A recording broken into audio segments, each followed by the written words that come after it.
Por një pyetje do t'i shtroj Zojës Ristani. Në qoftë se ti, edhe mund mos jetë, mund t'jetë ashtu si shtruar, se nuk kem se nuk je njeri konfidente e Edi Rams, si pranon ti urdhin antikushtetues të Edi Rams?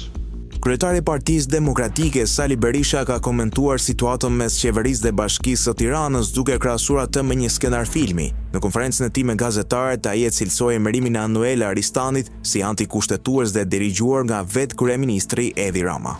Sali Berisha theksoi se kushtetuta jep të drejtë për të përcaktuar drejtuesin e bashkisë vetëm Këshillit Bashkiak, ndërsa vendimi për Aristanin është një ndërhyrje del për drejt e qeverisë. Ai ironizoi situatën duke i quajtur atë serinë e fundit të narkosit, ku Erion Veliaj firmose dokumente nga qelia e burgut, ndërsa qeveria vendos për kreun e bashkisë.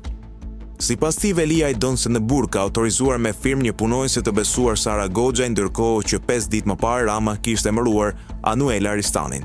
Berisha vuri në dyshim deklaratat e Aristanit, e cila ka mohuar lidhet me kryeministrin duke sfiduar atë të shpjegojë pse pranoi një emërim që sipas tij bie ndesh me kushtetutën. Veliaj vendos të shkarkoj Ristanin dhe të emroj Sara Goxhaj për firmën e tij, të firmos në emër ti, delegon firmën, ai bë një salto mortale, të papritur.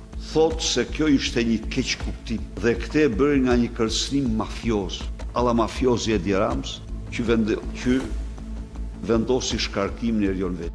Ai argumentoi se emërimi i Ristanit nuk ka bazë ligjore dhe se firma e një kryetari bashkie nuk mund të delegohet nga qeveria.